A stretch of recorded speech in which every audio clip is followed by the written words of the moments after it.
Yeah, making the new IP is how can I put it? It's just don't do it. It's insane. I mean, it's a very difficult process. You have more questions than you have answers, especially when you come from like you've been making Uncharted 1 and Uncharted 2, just kind of like now like things are going, you just kind of like good momentum, and then suddenly that momentum like just drops, it stops. It's a very challenging process to create a new IP, and you're gonna fail over and over again, but that's what it takes. New IPs are really hard.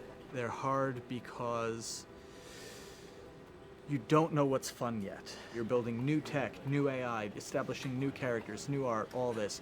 You don't get that controller in your hand for like 6 months to a year. You don't know what it is yet. I remember like ages ago coming on the project and what are the infected gonna do? Like, what are they gonna do? They're gonna behave like this. I'm like, okay, we're like trying to imagine what's gonna happen. Fast forward like 4 months, they don't do that at all because it didn't work, right? It's hard mode, right? Like it's game development on expert. There's a big thing about making a game, right? Which is a game has to be fun. You get your first build where everything's working. You got player mechanics. You can walk around the world. You can shoot. You can melee attack people. You've got the AI in there. They're very intelligent, very difficult, and it's totally not fun because they snuck up behind you and murdered you in a second, and there was no way to figure out what was going on. We're making a game, by the way. Hey, James.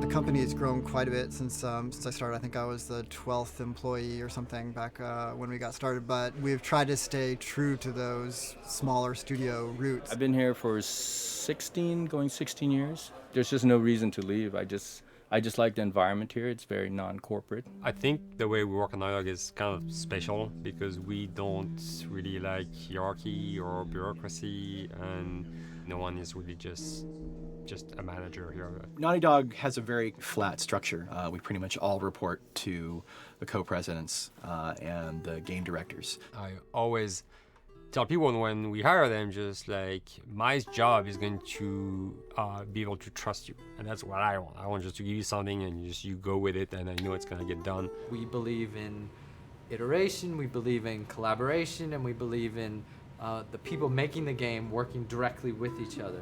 When we have designers and artists, animators all mixed up, anybody that's working on the same tasks, the same characters, the same areas, put them next to each other so they can communicate a lot better. We don't have a lot of meetings because if you need something to get done, you just walk over and you talk, and then you go back to your desk and you finish it up. And I really like that. I like when I just walk in the office and I see just designers talking with the programmers or programmers over the animators and talking to them. I think that's when really the magic happens. Naughty Dog, we really try to cultivate a culture where anybody can criticize anybody else's work. And we encourage people to be blunt about it and not try to sugarcoat it too much. It takes too long to be nice sometimes. It's not personal. It's based on more like how can we make a better game. We want everybody to have a voice. We want to cut out all the bullshit if we can, making sure that people are making decisions not based on ego, but what is going to benefit the game. When you see that people trust your opinion and that they value it, it's such a great feeling. You really feel like you're working as a team on a collaborative effort. We want to sort of remember where we came from and you know why we were successful then, and try to continue that success now. We make games. That's what we like to do. Back when Uncharted 2 wrapped up and we decided that we were going to build this second team and create a new project, we kicked around a lot of ideas. One of the very earliest ideas was to go back to Jak and Daxter. It's really near and dear to us. We really love those characters in that universe, and we think that there are some interesting stories still to be told there. We started to realize that it was not going to do justice to the franchise that the fans had fallen in love with. It would be shifting it so far in a new direction that we felt that effort would be more justified in developing a new IP. Neil and Bruce came to Christoph and I and said they wanted to do a post-apocalyptic game. I think the core essence of what they wanted to do, though, was to try to tell a story about two people and how their relationship evolved over the course of the entire game. That potential, oh wow, there is something very special about that game. This is going to be polished. Like, you're not sure if it's gonna work or not, and you have doubts. And like, should we be doing a game like that? Should we be doing a first-person shooter? Whatever. Like, you ask yourselves all those questions. And the creative director and the game director are the core of the team that have to really see eye to eye. That's why you have that balance between like Bruce and Neil's gonna try to push the just the story and the characters, and Bruce is going to try to push that with just the gameplay as well. And so it's kind of like those guys are just trying always to find the right balance between the two. It's a very delicate process. We feel that the interactive medium has an untapped potential to touch the feelings of the player. You have that connectivity, the fact that I'm actually in the world and participating in what's happening on the screen in front of me gives us some sort of advantage to make you feel connected with what's actually happening. At Naughty Dog, that's what we're trying to do, is pair story and gameplay together. If we can make you feel like you're actually with these characters on that journey, and you're invested in those stories and those characters, then you're feeling, in theory, the same thing that they're feeling. As the story evolved and took different shapes and different forms, the thing that was always there was Joel and Ellie. And because of that, everything kind of grew out of that relationship.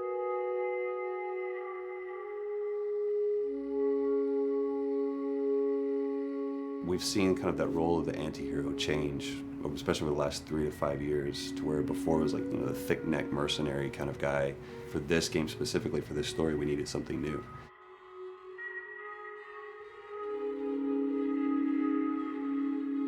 The reason we didn't want to make Ellie Joel's daughter from the get-go is because it wouldn't have anywhere to go. Of course, at that point, he'd be willing to do anything for his daughter because that is what a dad would do for his daughter. If they didn't even know each other at the beginning of the story, then we start from scratch. It's almost like the player has the same relationship to Ellie as Joel does. And we could take our time to build that relationship between these characters. And if we do it right, then the player will be feeling that same growth that Joel does. And we're kind of mirroring that emotional relationship between the two.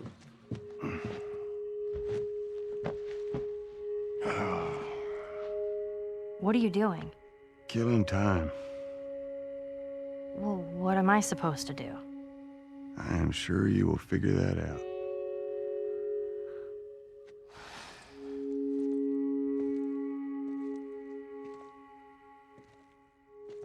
Your watch is broken. It's exciting that Neil wrote something like this, where he's like, I don't want to make the stereotypical characters. I want to make real people in this crazy situation and these forced to make decisions that are really tough. Like, what would we be like in those situations? I mean, we weren't consciously trying to pick male or female for characters. You just try to pick characters and just be honest with who they are. It almost doesn't matter, right? Joel's daughter could have been Joel's son. Ellie could have been a boy, and Joel might have been Tess. You could have swapped those roles, and I think the story would have still worked. The focus on female strength, it's so unique. You get to see what's so powerful about a woman through all of these female characters, which makes this game wonderful and unique. There's a crew of Fireflies that'll meet you at the Capitol building. That's not exactly close. You're capable. You hand her off, come back, the weapons are yours. Double what Robert sold me. Speaking of which, where are they? Back in our camp. We're not smuggling shit until I see them. I want Joel to watch over her. Whoa, I don't think that's the I'm not best talking idea. to him. How do you know them? I do think having a strong female character, especially like Ellie, is so rare in video games. And as a gamer and more specifically a female gamer, it's frustrating to me because I'll see sort of the stereotypical female character where she's amazingly beautiful and huge boobs, and she's there to be either the love interest or just because they're like, well, we need to throw a chick in here. We've seen the strong woman or we've seen the weak woman. We haven't necessarily seen the empowered woman from this kind of standpoint. And there's that beautiful scene where Joel finds her inside the house and she's reading through this girl's journal going, is this really what they used to worry about? What shirt do I wear and what boy am I gonna go out with? You know, and to be met with those first world problems that we deal with every day and go, how trivial is all of this?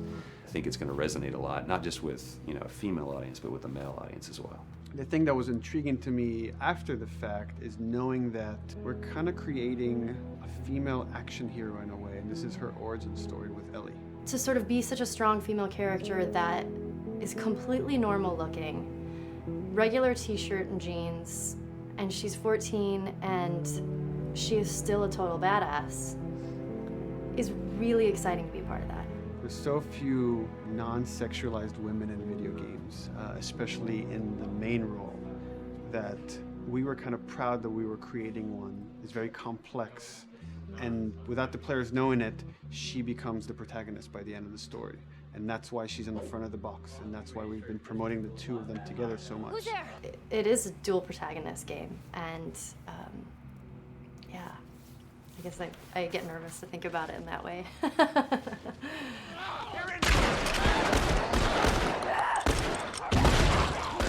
We couldn't talk about it. In fact, in interviews we've been lying about it, saying you never play as Ellie because it was so important for that to be a surprise. Sorry, journalists. Here we go.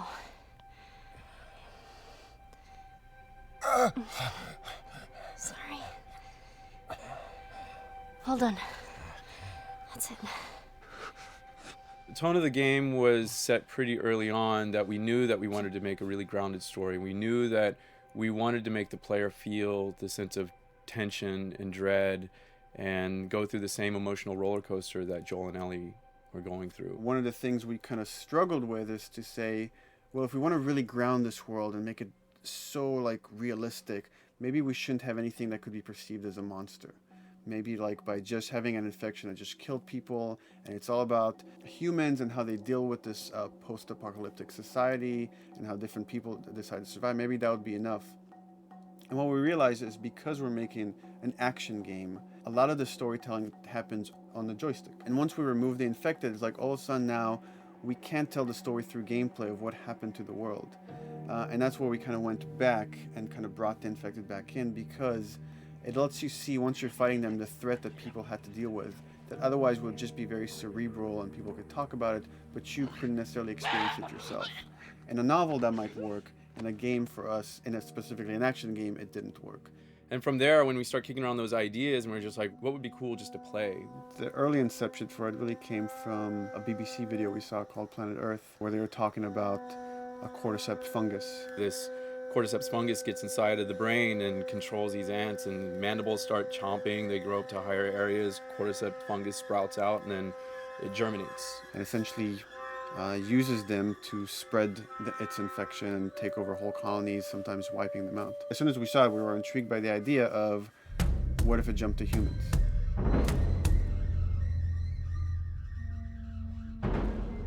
So what would happen? How would people react? What would happen to society?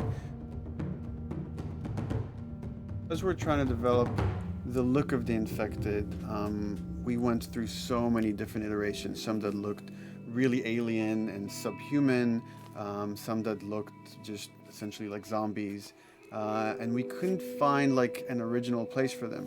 But one of our artists just did this kind of photo mashup where he took a bunch of images of diseases or images of fungal overgrowth, and he kind of mashed it all together and he threw it on this person. It was a very iterative process, making sure that the fungus felt properly integrated, like it was part of the body, growing out of the body. And not just fungus growing in the head, but it's tearing the face apart, cleft down the middle, this gaping maw of a mouth with the crooked teeth. And it's in great agony as its humanity and its brain is still somewhat functioning. Maybe you still have some human cognitive abilities or thought process back here. This isn't some decaying corpse on the ground. This is a living thing that's going to be coming after you in the world. The fungus is always the focal point. So you can see from a distance, oh, this guy's infected. I can tell straight away. In fungus, they have these beautiful saturated colors, and we really like that conscious of this something so horrific that it's going to like stop at nothing. It's relentless force of death, and yet elements of it are beautiful. It's not just about gore. It's not just about everything about it being scary, because to us it's actually scarier when things on it are somewhat benign or somewhat beautiful.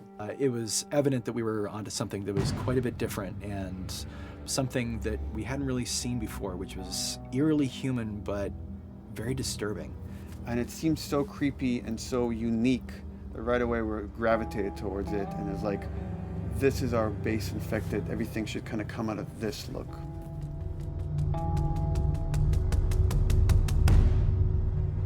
So once we had this idea of the face-splitting kind of look that eventually became what we called the clicker stage.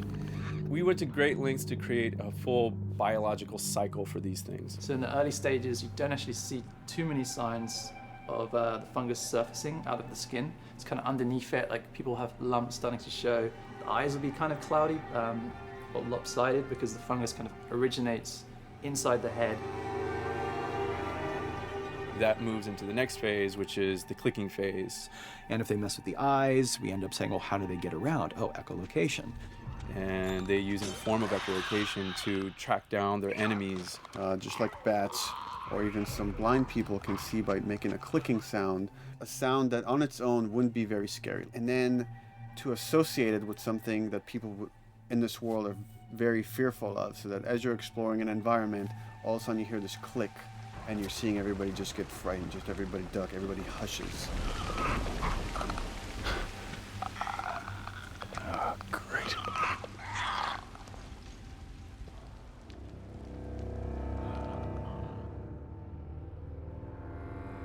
The bloater is the most severe of the stages. So large pieces of the body has been replaced by these kind of fungal plates. The fungus completely takes over the body and blooms. They're kind of covered in things that have been growing on them. Things like moss and like little life on life kind of. What the fuck is that? Goddamn bloater! When the infected feels like it's going to die, it finds like a dark corner and it becomes part of the environment. The human elements aren't there anymore. And then the body is gone. They lay down and sprout and then spew spores. And if people can breathe those spores, they become infected as well. It all had to kind of make sense of how each stage flowed from one to the other. And that's hopefully how we've created a world that you can kind of look through it and understand the science behind it and say, I could buy this, I could get into this.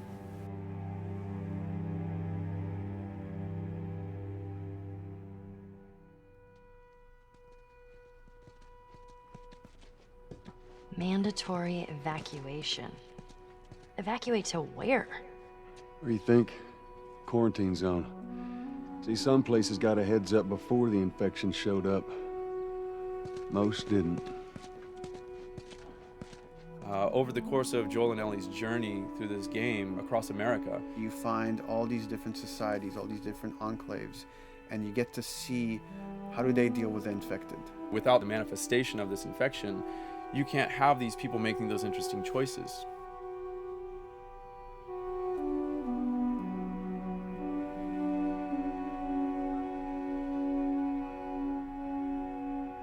The world we decided was actually its own character, really grounded with a lot of texture.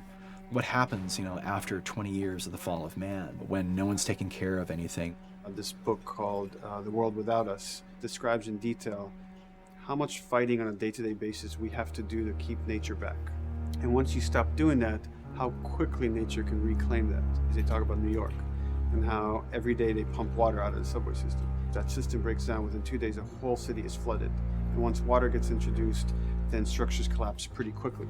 Trees will sprout and wind will carry those seeds over and gutters get clogged. And then when it rains, water fills up and then pretty soon you have vegetation growing over there. And once you have vegetation, concrete breaks pretty easily for when there's a tree and roots breaking through that.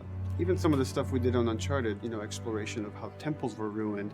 What if you took those ideas and put them in Pittsburgh or Boston? And obviously right when that happened, you can imagine that being pretty terrible to look at. But you think about 20 years later, and with rainwater filling up those sinkholes and then those becoming like little marshes with lily pads in them. We had this wonderful piece of concept art we developed really early on, and there are all of these wild animals that have escaped from a zoo and over the past 20 years have bred, and now they have herds roaming these cities. And that's something that tells you that life goes on and this world is worth saving.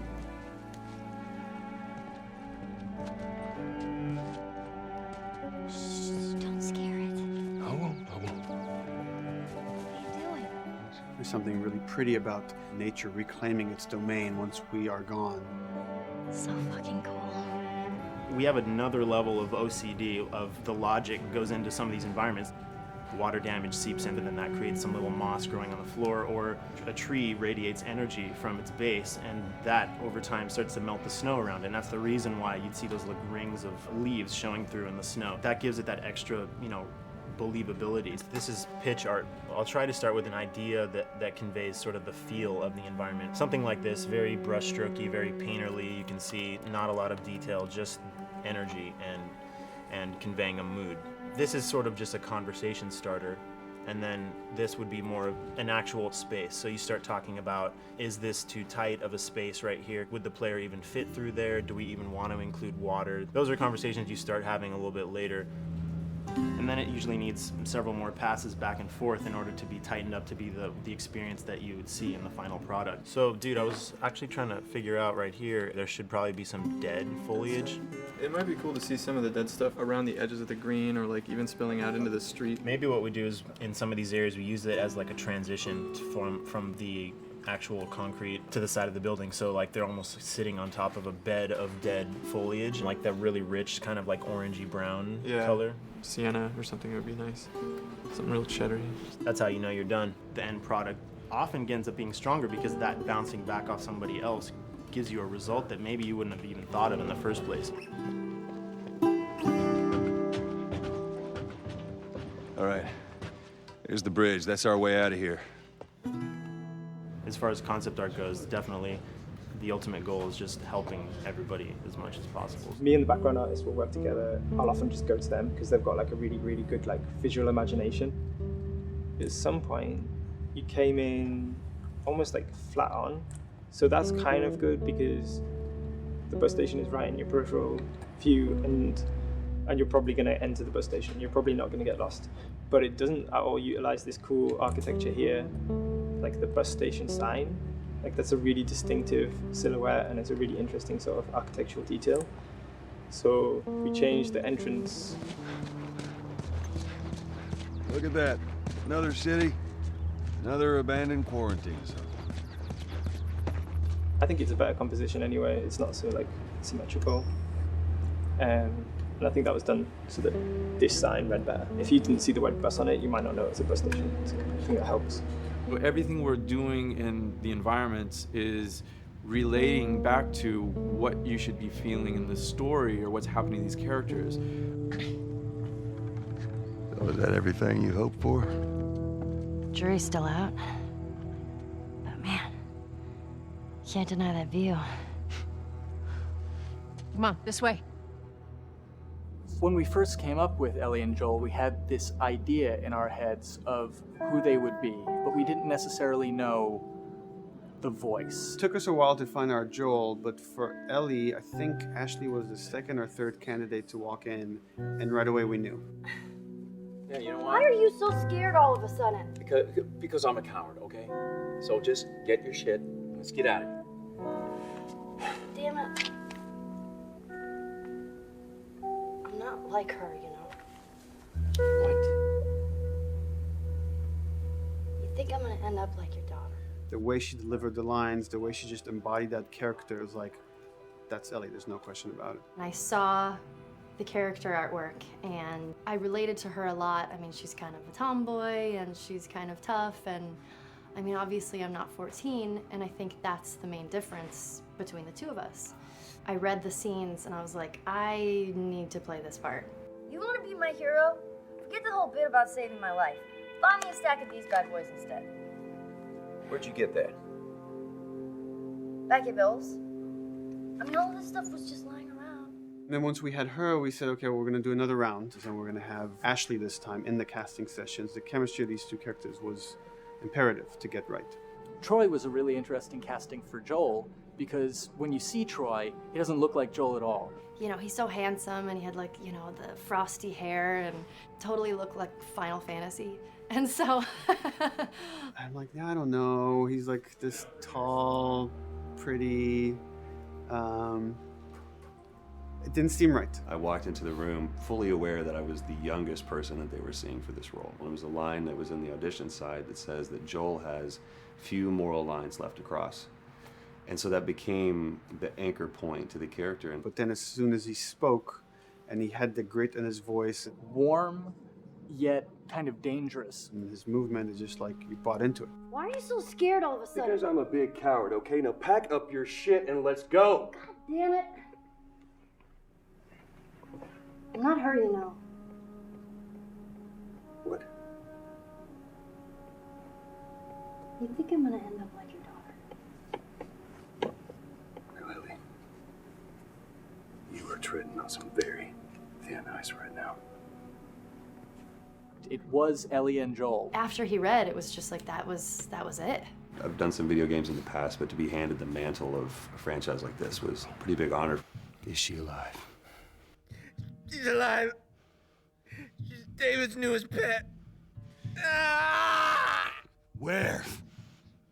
In the town. She's in the town. You mark it on the map. It better be the same exact spot your buddy points to. Neil pulled me aside one day, and he said, I have some ideas. And as you're well aware, Neil is a little twisted. He came up with this character, and, you know, I just jumped at it. It was such a departure from everything I've done here for Naughty Dog, to say the least. Name's David. This here's my friend James. We're from a larger group. Women, children. We're all very, very hungry. To be able to put on a voice that, you know, hopefully a lot of people won't know, won't notice that it's even me. Because we didn't want him to be Drake. Drake eating people, that's a whole nother game. How did you put it? Tiny pieces. See you tomorrow, Ellie.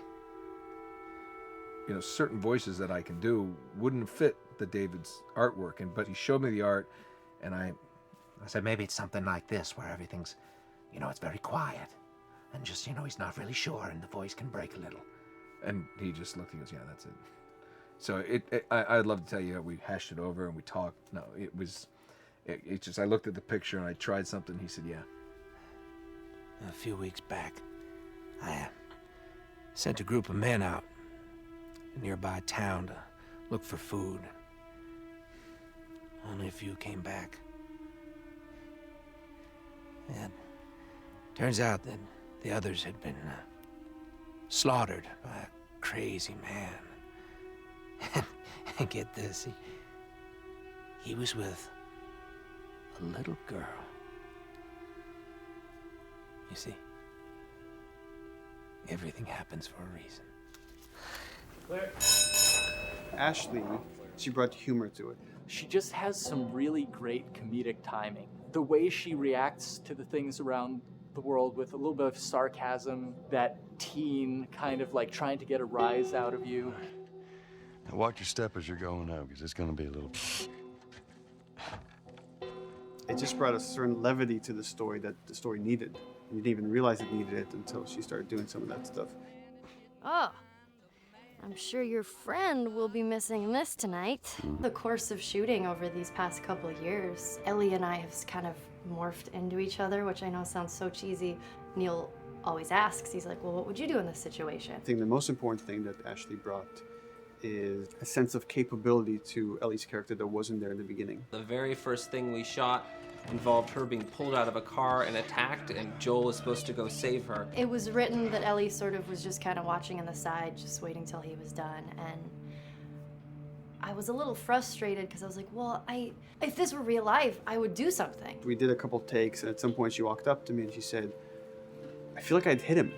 So we added in a part, like, you know, right there off the bat, she's not just this damsel in distress. Right there, she wanted to fight back from her very first day of shooting. We didn't have it right initially. She needs to be more capable than initially we thought she would be, and actually that made us go back and rethink combat and rethink a lot of the areas in the game, and now she was going to take a much more active part.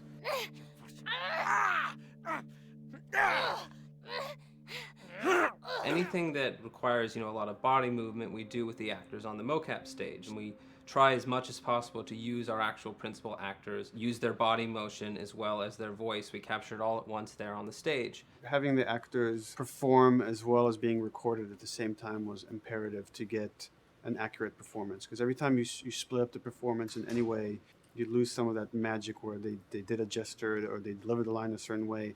And those things have to be in sync, or there's just something subconscious that's like off-putting about the performance when you don't do it that way. You are treading on some mighty thin ice here. I'm sorry about your daughter, Joel, but I have lost people too. You have no idea what loss is. Everyone I have cared for has either died or left me. Everyone fucking except for you. So don't tell me that I would be safer with someone else, because the truth is I would just be more scared. It gives you the most authentic, most realistic performance, because you're actually there, not just making your own choices, but making your own choices based on the other people that are involved in that scene. So you get this truly natural approach to things, and it shows up. It's like theater in the round. You can do anything from any angle, and the smallest, most subtle thing we'll be able to pick up. There's no place to hide. So you have to be as prepared as possible, because you have no idea which moments they're going to use. There are these little improv moments and, you know, little nuances that you get that probably isn't scripted, that just comes out of play, you know, while they're performing. That mistake that is just blossomed into a really good idea. Did we improv on The Last of Us? Yes. Yes, we did. Doing this was a whole lot like being 5 playing in the backyard with a stick, you know, and this is my machine gun, and, you know, and a pine cone is my hand grenade. It's all your imagination. I'm doing the exact same shit that I did 45 years ago. I just get paid for it now. We square. We're square. And get the fuck out of my town.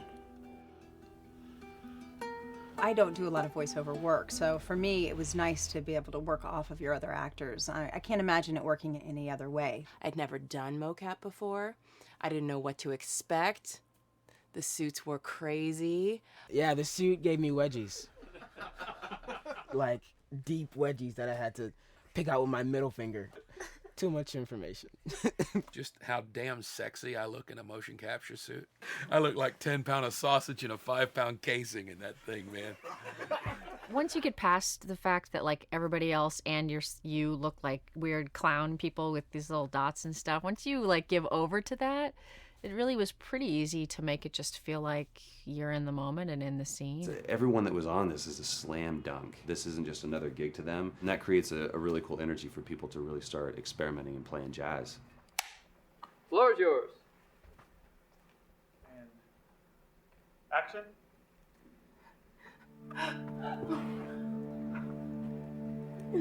Get the fuck off! Hey! Oh, let her go.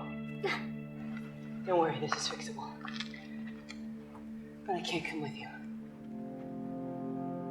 Well, then I'm staying. Ellie, I want Joel to watch over her. Oh, no. Bullshit, I'm Ellie. not going with him. I could just take her to the North Tunnel and wait for me there. Jesus Christ. Just cargo, Joel. How do you know them?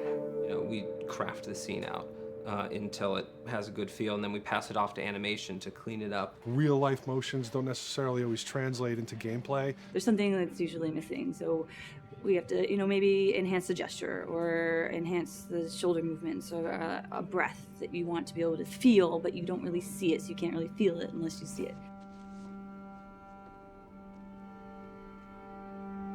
Is everything all right? Everything's fine. I could have him lean in here a little bit more, like this, take his hand down. When they're on stage, they don't necessarily have windows, you know, so that weight of like really pushing and leaning in, that's something that we would have to accentuate. You know, give him a little bit more weight on that turn, or put his head down a little bit more. There's a lot of dialogue that gets said between the two characters. We have to bring that alive through animation, and we have what we're using as gestures. Why would they mow down all these people? Can't let everyone in. If you turned off the sound, you'd know that they were talking to each other. And that really helps accentuate the relationship that the two have together. We have certain animations that play in the beginning of the game on Ellie. She's traveling with Joel, who she doesn't really know. There's a lot of gestures to make her look nervous, just her overall stance. Later on in the game, they develop a relationship through the animation, not just the dialogue. You can see that she's more comfortable around him. If that reads well with the player, then, you know, we're doing our job.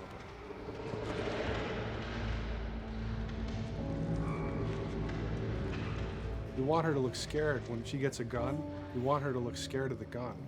So if she's gonna aim, she wouldn't be like super trained aim. She would be more like some scared. But at the same time, it needs to look cool and feel cool to the player that plays. It's really just these little tiny details that we're doing, and it's coming across. It's working out well. We don't do facial capture, we don't track eye movements on stage, it's just the motion capture data. Everything that you see on the faces is hand keyed. As you can see, this is all of her mocap data. And so when I'm doing something like this, I go back and forth to the performance that she was giving, and I watch just this section over and over and over again. So this is our default face. I can make everything super extreme and make her all squinty and angry, turn her frown down. I can open her mouth, stick her tongue out. It's listen, watch. Okay, where's her mouth at this point? Like, is it open? Is she making like a grimace? About Tess. I don't even know. Here's how this thing's gonna play out. You don't bring up Tess. Ever. Matter of fact, we just keep our histories to ourselves. We shoot all of it to just get the body motion, and then we'll do a second pass with the cameras. The scene's playing back on an overhead projector, but it's also playing back on a monitor that's attached to my rig. Sean and I would go to the stage and motion capture the camera filming the scene, and so he would get a whole wide shot, a whole close-up for the whole scene. You know, you can change your lenses, you can use your standard 35, 85, 50s, whatever, all that sort of live action camera cinematography, you can apply it on stage. We make sure to go back in and add flaws. We keep the confinements of the room so the camera can't go past a certain wall, because then we have this cheated perspective. If the cameraman bumps into the wall, we keep it. You know, missing focus hits when you're pulling focus, going too close to a character and reframing, those little moments in there kind of keeps it very cinema verite. If everything was too perfect, you wouldn't be able to put your finger on it, but you'd be able to feel it. It would just feel off. It's very much about grounding it, despite having, you know, the option to do whatever we want. Being able to place the cameras anywhere we want after the motion capture gives us both advantages and disadvantages. The biggest advantage is it means that we just have to nail the best performances we can get, and the luxury is that we can always swap it. The 3D world gives you limitless opportunities with cameras and movements, exposures, all that stuff. Most of these cameras are sort of set up like real world cameras. So we have lens, we have f-stop that will create the depth of field.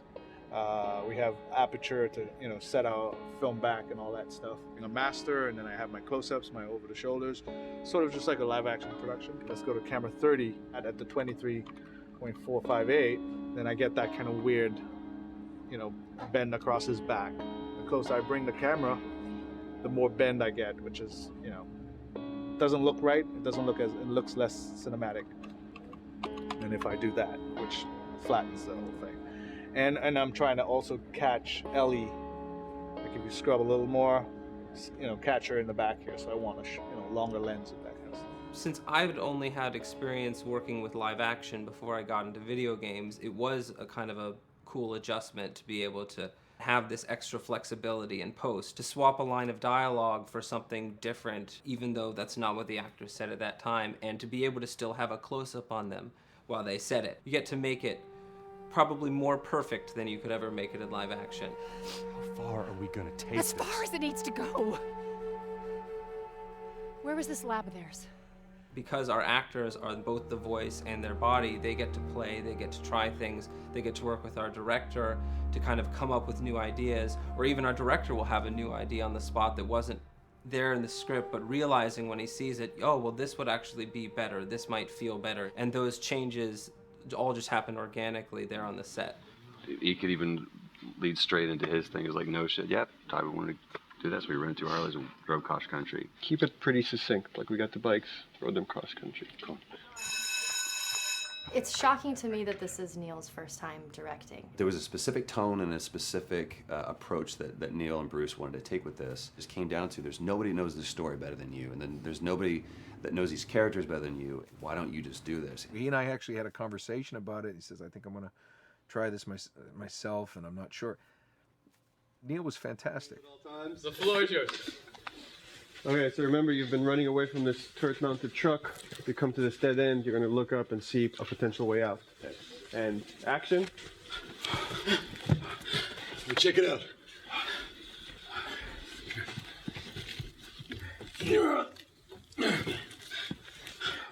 I mean, his writing is honest, and it's dangerous, and it's natural. And I love his economy of words. He doesn't hit everything on the nose, so it leaves it open for you to interpret and bring some nuances and things like that. The entire process is collaborative, but really it's led by Neil's willingness to change and flow and decide something doesn't work, fix it right there in the moment. And it is something that's very foreign to the way that TV and film is done now, where everything has been micromanaged by the time you get it to the table read, and no one wants you to change anything, and everything's very precious and has been rewritten with notes from 20 people in suits, and you can't do that just anywhere in entertainment these days. Yeah, I want to make sure. I think I swung too far over to this way, and now it's a little bit of making jokes about it, and I need to bring it back to center a little bit. There's one scene in the game where we see Joel not as a ruthless survivor, but as a father. I knew from the very beginning that he was going to lose his daughter, and I just told Neil, I was like, when that day comes for us to shoot that, I need a heads up. About a week before, he said, it's time, we're going to do that scene. I was like, okay, because I knew that I was going to have to go to this place that you don't really want to go to as an actor. You want to find some aspect of reality that you can empathetically draw from, Troy and I were both kind of just like walking around for a while and just kind of getting into the zone, and well, my grandpa died when I was 8. He was like my dad, and so that's always what I use to get into that place. I started recalling all those memories and starting pulling up all those feelings, and they're just right underneath the surface. When I walked back in, everyone realized that something was different. They kind of calmed down, You could feel the energy just like drop a little bit more. It was brutal. I lose my shit. I mean, just completely break down. Don't do this, please, God, no. Oh, God, no!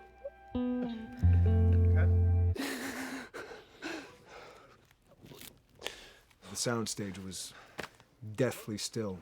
It was the first take, and I felt really good about it. And it's like Neil said, okay, let's do it again. And so you do it again, and automatically you feel like you're manufacturing because you're trying to go back to that place, and you're in that actor nightmare of trying to get back to that reality. And we go through it again in 5th and 6th and 7th take, and I'm just exhausted. I'm crying between takes, and I'm looking at Neil going, this is really, really hard. And finally, after like the 8th or 9th take, he said, all right, I think we got it. I was like, oh, thank God. And I went outside, and I was just jacked up for the rest of the day. Just a wreck emotionally. But we got it. Then 2 weeks later, he calls me. And he says, so we need to reshoot a scene. I'm like, cool, what scene are we doing? And he just looks at me. I said, dude, don't do this to me. And you can either at that moment throw your hands up in the air and say, fuck this, and walk away. Or you can say, okay, this is an opportunity to get it more right. I'm like, okay, all right. Yeah, you don't think you got it? I'm going to show you that you got it. We've got it in the can. And so we go through it again, and it just feels fake, feels artificial. And Neil goes, Go through it again. We start doing it again. And I'm getting madder and madder with each take. And finally, about the fourth take, Neil comes over to me, and I love him so much. He goes, so I'm picking up on some resistance. I was like, you're damn right you're picking up on some resistance. We've got this in the can already, and we're just wasting our time, and we're wasting all this effort and energy. And then he started talking me through the scene. And he was like, what I need you to do is I need you to just strip yourself of all these ideas, and I need you to hit this beat, and this beat, and this beat, and this beat, which just makes it sound so mechanical, and it's such an emotional scene. So we start going through it, and literally I am mindlessly doing these things at this point. Okay? I know it hurts, baby. I know. So I'm gonna lift you up. I'm gonna lift you up. I'm gonna get you over here. Come on, baby. Come on, work with me, please. God, baby. Sarah. Sarah! Don't do this to me, baby. Don't do this to me, baby. Come on. And he stops, he goes, now we got it. And I realized that the reason why I wanted that first take to work was because I wanted everyone to look at me and go, wow, what an actor. And that's not what the scene needed. Those moments where you just have to sort of calm your ego down and just go back and do your work. That scene actually works, not because of me, but in spite of me. And that really is the marker and definition of working with a truly good director. There are many like it, but this one is yours. Why don't you have a seat?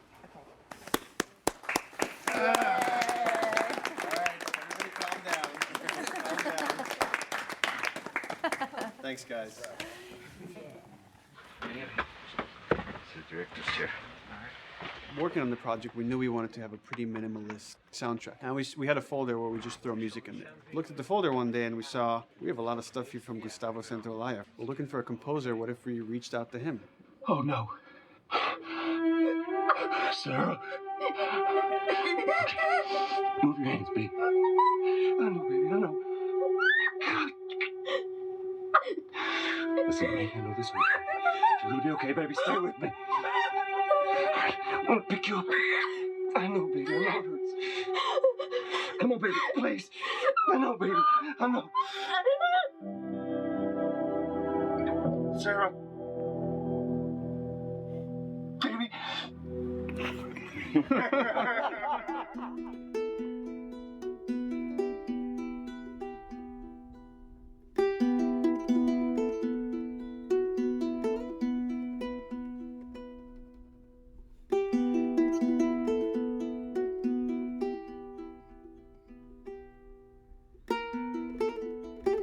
My life has been and still is kind of like a road movie. I grew up in Argentina. I came to the United States in 1978 because we had a horrible political situation in Argentina. We had a military dictatorship where 30,000 people disappeared at the hands of the government and many other more were tortured, and I was blacklisted. It was just impossible for me to keep on living there. I've been jailed many times since I was probably 15 years old just because I had long hair and I play an electric guitar. So I had to embark on this trip. I can relate to that kind of need of movement and going to the next place and the next place and the next step. I'm always attracted to the possibility of getting involved with a project from the very beginning. I like to work from the script and talking to the director. It's never been, oh, give me a piece like this or give me a music that's this. It's just been very high level. Here's what the story's about. Here are the themes. Go write some stuff. Since I don't know how to really read or write music, the way I produce music is actually recording it. So I like to come early in the projects, and I did in The Last of Us.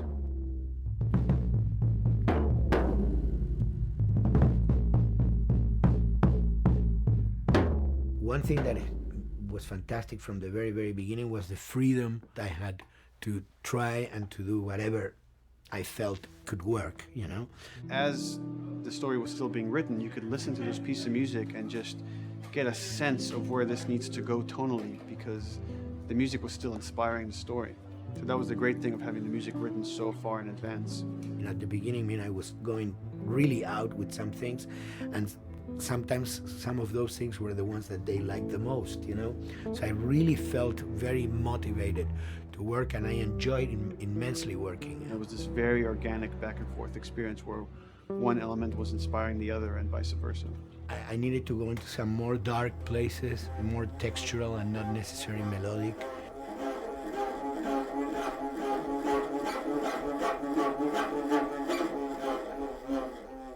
I'm always trying to sort of push myself into playing instruments that I don't know how to play. There's an element of danger and innocence. Lennon once said, you know, give me a tuba and I will be able to do I'm an artist. I should be able to do something. I like to put myself in that situation.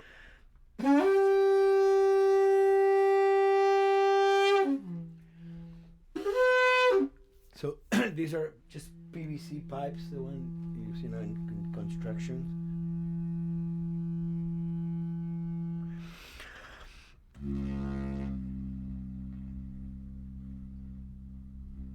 Or instruments that I know, kind of twist them. From the concept of the prepared piano, you know, I mean, I've worked with prepared guitar to stick things into the guitar and things like that. And also in The Last of Us in particular, I work with the detuned guitar. So I really tune the guitar extremely low. And the result is, you know, strings that are very loose and will produce not only sound, but produce noise. Because I believe, you know, every environment has its own sound. We have in our, you know, small studio, we have actually the possibility to record almost anywhere, including the bathroom, and we have done some fabulous recording, especially in the kitchen. When you score to picture, which is something that I don't do, then you know what you're gonna expect. But when you provide people with music, like I've done in all the films that I've done, and then you see it, how the director decided to use that, you know, in what particular way he uses it or where they edit it. It's always fascinating to me. I watch a scene and I'm going, you know, it's fantastic how they use this piece. I would have never, of all the music that I've done, probably I would have never used this piece there, but it works, you know, great. So I like that feeling of collaboration.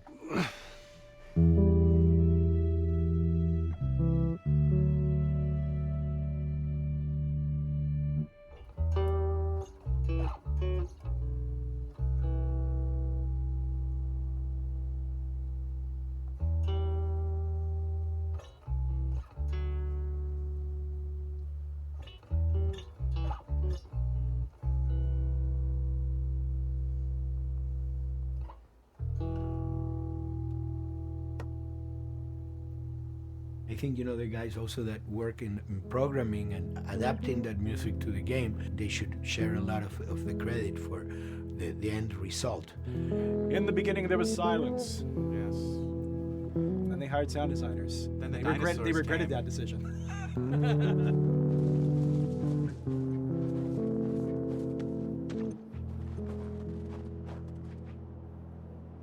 Hold it steady. Ha! Got you!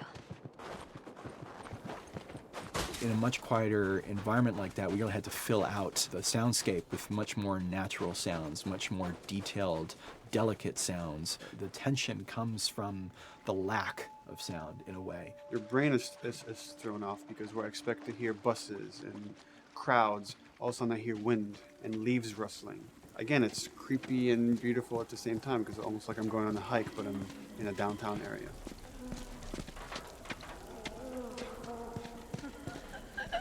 Get up over this crop. Let's see what we can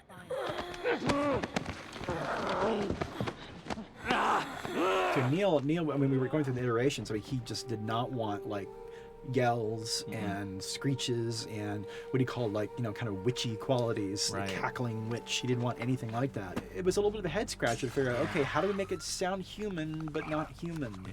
We really did not want to use any animals. We wanted these all to be human. Derek and I basically decided to hire a couple of voice actors who did some interesting work vocally to see if they could come up with something. And we worked with this girl, Misty Lee. She started giving us these really great screeches. That's no process. Yeah, that's just her voice. And it started going into this little click. We also used a little bit of Phil's voice.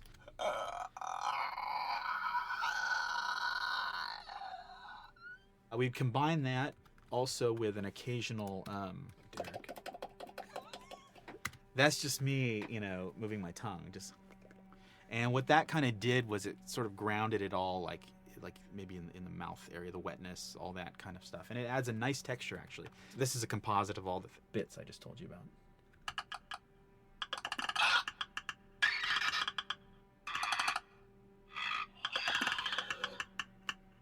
Sounds like a Snapple bottle. Oh, the lid? Like the lid, yeah. That's a good idea. Fuck, where were you guys like months ago? Why did we think of that? Why did we think of that?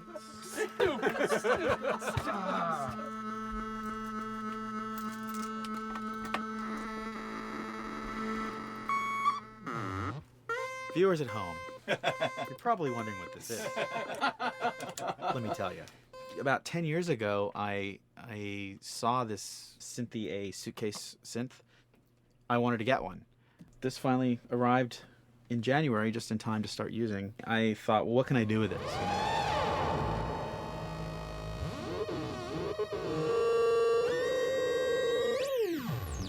In Lakeside, there's a whiteout that happens, and this thing has a noise generator, which gives really convincing wind sound.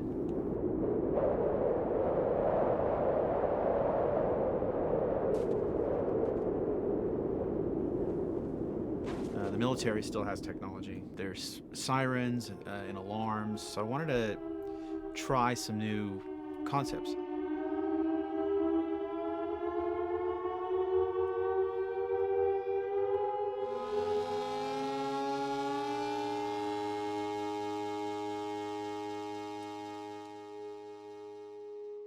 Man, What? nothing. It's just.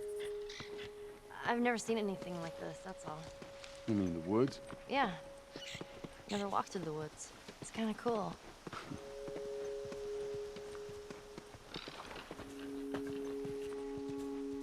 We consciously take in consideration lighting in the beginning. Most of the game, we don't really have any real man-made light sources, so everything is naturally lit. In the past, you know, we could use a lot of artificial light, but in a world that has no electricity. We have to hide most of the time, and that requires getting very close to certain assets. Just stay back.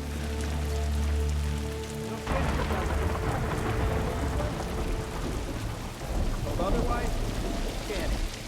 Detail's expensive, and if you build up too much of it, you end up running into technical problems, right? Your engine slows down. When the frame rate goes down, everyone can bring up the profiling tools and see which parts of the frame actually cause the drop of the frame rate.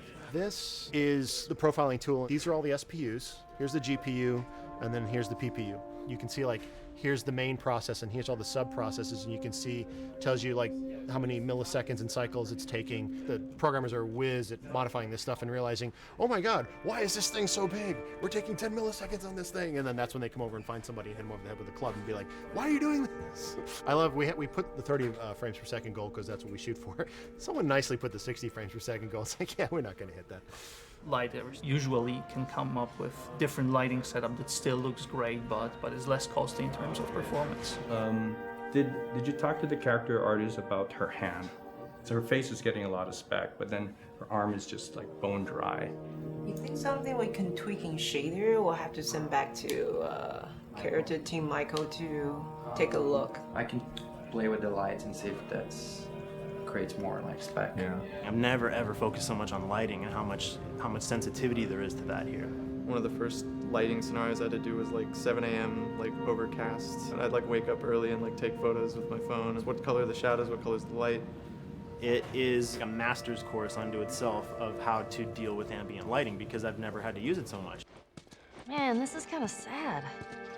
What is? All this music that's just sitting here. No one's around to listen to it. I don't know. Doesn't seem right. All the characters cast soft shadows onto the environment. Even when there is no direct sunlight or no direct light sources, we still have nice fuzzy shadows. When you're walking down the hallway and you see your soft shadow goes along with you projecting on the wall on the environment, that make everything look real.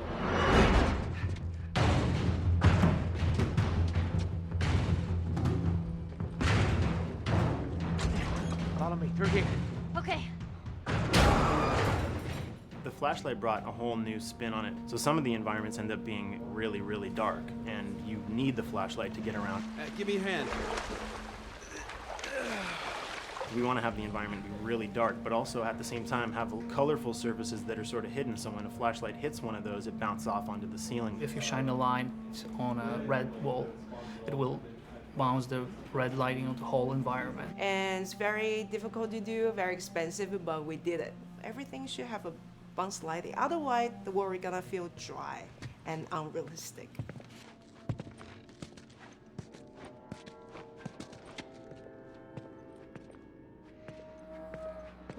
I guess this is where the assholes sleep.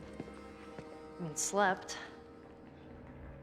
This engine is really driven in a way towards a very high level of cinematic control over each frame. And hopefully, if we achieve our goal, you'll see it is beautiful. There are these truly beautiful moments amid all this chaos and destruction. Yeah, once we're done with this whole thing, I'm gonna teach you how to play guitar. What do you say, huh? Ellie, come on.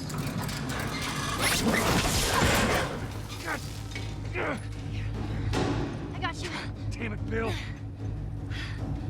What just happened? One of Bill's stupid traps. There, that fridge, it looks like that's a counterweight. Okay. The story really dictates sort of the arc of the overall pacing. Storytelling would always want to be subtle. They would always want to keep the world grounded in reality. But gameplay has requirements where the player needs to see this thing. The player needs to immediately know that the enemy is attacking, that this room is dangerous, that this room is a puzzle that you have to solve. What are the things that we can do on the joystick to make you feel the same way that these characters are going to feel when we get to this next pinch point in the story? There's a turn in a scene that we need these characters to take, and we need you to feel it or understand that, and that means you have to play it. Sam! Oh, thank God. Keep running. Doorway, over there. Run!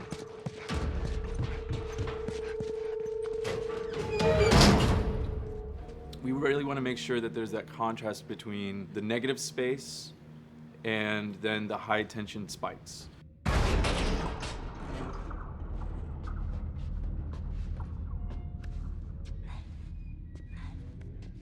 A lot of times we won't play music, or we'll play very minimal music just to let you know kind of the state, whether you're still in stealth or combat has broken out. Hearing someone's footsteps or hearing a person breathing on the other side of the door has so much tension to it.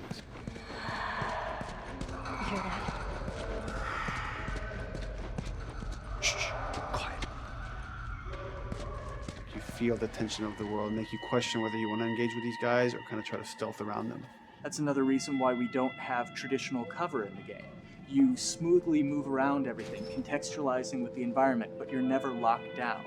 We want the player to, with that crafting system, with the scavenging system, with all of the abilities available to them, to constantly be moving around and changing as the moment arises. Gameplay is all about, I have a limited set of tools, and how am I going to use those tools and those limitations to overcome this obstacle in front of me. And that obstacle might be infected, might be another class of humans that wants to kill me for a bottle of alcohol in my shoes.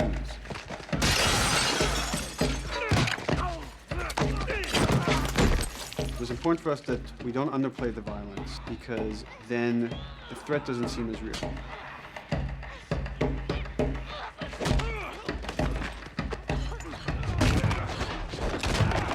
We see video games as this incredible medium to tell stories. We want to treat it as equals to books or comics or TV or movies. This is subject matter that would not be considered out of the ordinary to tell in one of those other forms of entertainment. Fucking hunters. See, this could have been us. We wanted you to buy just the desperation of these people and why they're behaving this way, because it's so brutal. And at the same time, we didn't want to make it so over the top, stylizing it, so then it doesn't become as real. It was important for us actually to hit that middle ground where it's kind of disturbing. That glint that's happening on that curvature, it'd be good if there was a way that we can guarantee that from this angle, we're seeing it. It seems But really it's flat. overall too bright and opaque. Yeah, looks like paint. Yeah, see, the blood on the ground works really well. It's something about the other shader is messed up in this environment. We got to fix that to unify the look. Shouldn't make you giggle or laugh or any of that. You should be kind of appalled by what you have to do, but you understand why you're doing it. You want to feel each hit. You want to feel each concussive strike. Lives are at stake. You want a death animation to have impactful performance, not just have a guy keel over in a ragdoll. In real life, a guy hitting a guy takes a half a second, but in the game world, you want that to be as instantaneous as possible. I lived my whole life in this very ugly test level. I basically just fight dudes in here all the time. Almost every move is divided between like an intro and a swing. One of the many things I have to end up doing is like counting frames and being like, okay, on frame 18, I want you to get out of here. I want you to be able to start moving. Every hit reaction that an NPC plays, they are not necessarily in the correct pose. When you strike them the next time, we just pop them with a 0 frame animation change, which is usually kind of a no-no, you know what I mean? Normally you want characters to blend smoothly and realistically into animations. But what we found is that you can cover that pop up with a heavy impact. They can go from almost any pose into the pose that the impact starts from, and your eye just covers up the transition for you. So if you throw a brick at a guy, it puts him in this like kind of staggering stun state. And that changes the moves that you do when you come up and punch him. So now I'm gonna come up and punch him, and now when you're punching him, because you've hit him down, you get this like auto aim moment where you get like a free headshot. I try to make it so that, you know, if you kind of know what you're doing, that you can set yourself up for 1 + 2 = 3. Right here! Memory on a console is a very precious resource. All of Joel's animations with every weapon, all the NPC animations, the stealth kills, you know, all of that stuff happening need to fit within a 4 meg to 5 meg memory footprint. This is a list of everything that's loaded in game and how much memory it's taking, because memory is our most precious resource right now. So we have a level, we call it the bookstore, it's in Hunter City, and this is a zone, for example. So when I set an AI to this zone, he will never leave its boundaries. I want guys to guard this exit where you have to go through, so I'll zone a couple guys around there to make sure that they, you know, they can fight you and use all this cover, but they want to stay around this door.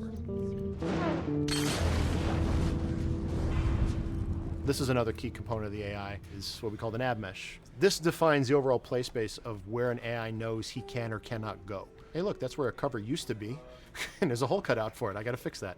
Here's some other wonderful things. See these little red polygons? Yeah, that means they're not linking right for some reason, so that means they can't really walk through here properly. It's a bug, and I need to fix it. Welcome to my life.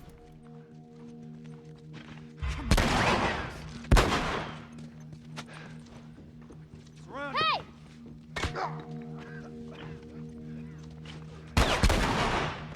If you look at a lot of games, NPCs are usually only alive for, you know, a few seconds before the player ends up shooting them and then they're dead. We want our guys to be much more dangerous and much more threatening, which means they have to be alive for longer. They need to exist in the world for longer, which means you as the player can witness them acting out their behaviors for longer.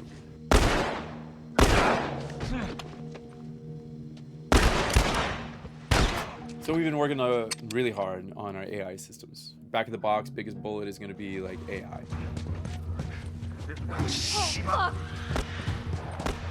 So we tried a number of different prototypes with the buddies, including having Ellie be super independent of you. She would try to flank the enemies, get behind them, or get between you and them. And a lot of times those decisions should surprise you, just like a real person, a real character would surprise you. And we discovered after many different prototypes, the best thing for her to do generally is to stay very near you.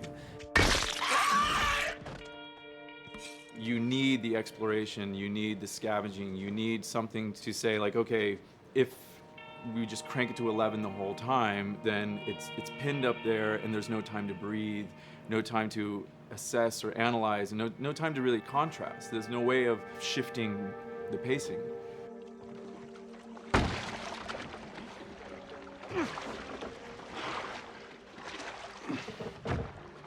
Puzzles are really weird, especially like Naughty Dog puzzles. I think they're very simple and satisfying.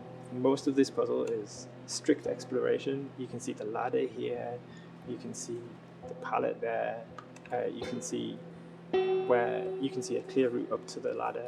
So you're like, okay, maybe you have to get Ellie to the pallet, push the pallet over to this side, and like Ellie will climb up and lower the ladder.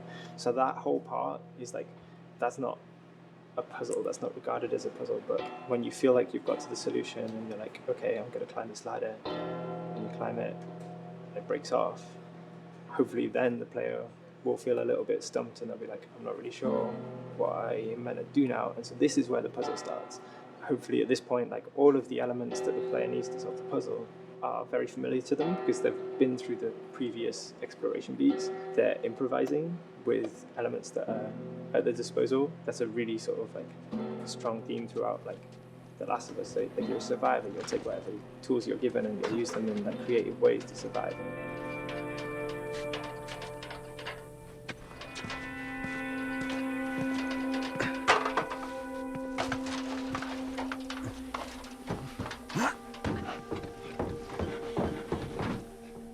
We set out to create something kind of new to Naughty Dog, this crafting system. Our lead designer, Jacob Minkoff, he got this book of like the survivalist handbook and homemade munitions and all sorts of funny stuff. Just start reading about, okay, if I was just wandering around in a collapsed society, this world, what stuff that seems like I could find? Alcohol and sugar, if you want to make a smoke bomb. It's difficult to balance the right amount of resources against what you think the player's going to need and making sure that the player feels like they're getting just enough to survive, but not too much that they feel like they're a powerhouse. We wanted you to be forced to make some choices in the world that showed how depleted the resources were. So if there's a particular point in the story where the characters are having a particularly difficult time surviving, then we want you as the player to be finding fewer items, farther apart, harder to survive. We will item starve you at the same time that those characters are feeling starved and worn out. Then you expose something to them. Oh, here's a cache, and if I can just get into that cache. Oh, look, there's a wealth of things in here. God, I was so worried. My health was low. If I had run into a combat, because it's always that thing in your head, it's that Hitchcockian thing about the danger that you see is less meaningful than the danger that's in your head.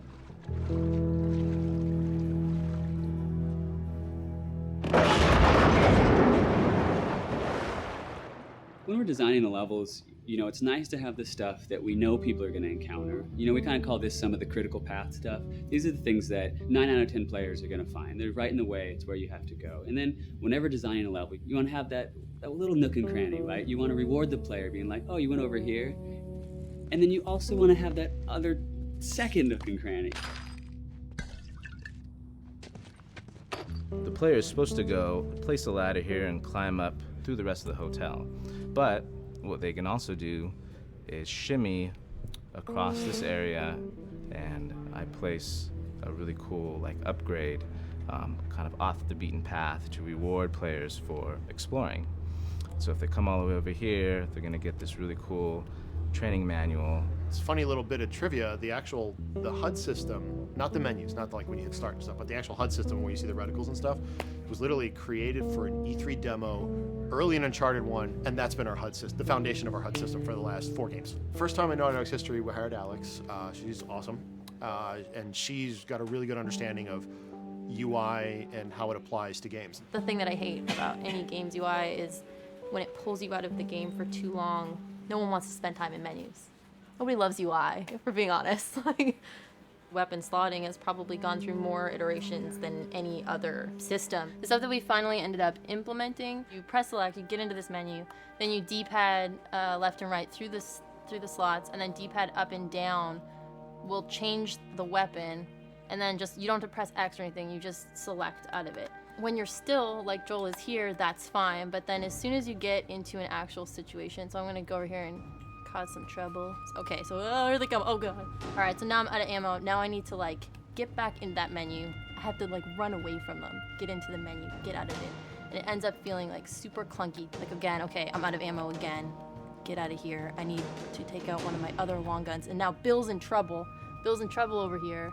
And I've got to like I'm in a menu now and it's like, oh shit, whoever designed this UI is so bad. Like, what were they thinking? Bill's gonna die. In theory, it worked, but then in practice, it felt a little clunky. We wanted it to be the absolute minimum amount of button presses. You don't say to yourself, oh, I'm never going to be able to do this in time, so I'm just going to give up. I'll die, I'll restart, let me try again.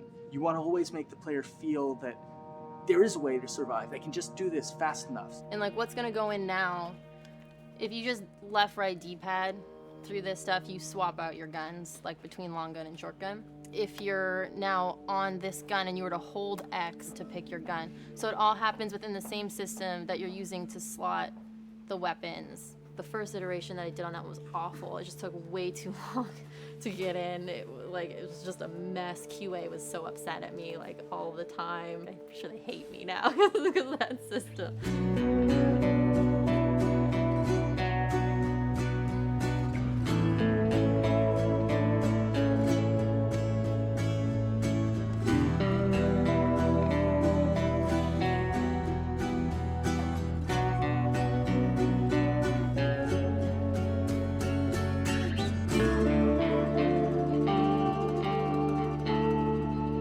I think the way the industry is kind of maturing and changing in general, you're seeing a lot more focus and importance on refinement and polish. So having internal QA really helps. The industry is kind of changing from QA being this like tighten up the graphics on level 3 bro kind of vibe to like really being a more technical, mental investigative job. On the publisher side, it's more reactive towards the code being delivered in a stable, controlled environment. Whereas on the developer side, especially at Naughty Dog, we are going beneath the art and the design. We're given enough weight where we can go up to somebody and be like, look, you have to fix this. Why? Come over, I'll show you. That kind of feedback, I would love to be able to say like, that was us, but it gets so diffused throughout the iteration process that you're just kind of like adding your I guess like genes into the gene pool and then just seeing what happens, you know what I mean?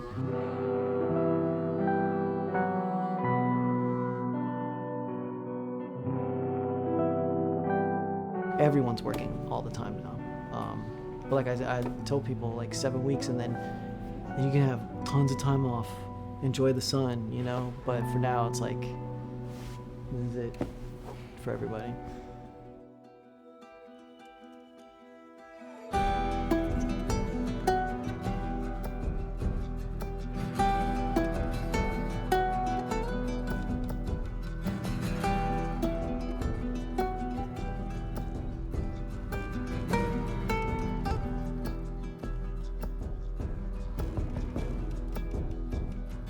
Crunching has been is part of making games. I feel it's human nature, right? If I'm gonna have a guest at home that's gonna come for a couple of weeks, I'm probably gonna clean their room just the day before they arrive, right? And I think it's the same thing. It's just like everything comes together at the end. I personally enjoy Crunch. I think you get this like absolute laser focus because it has to come together.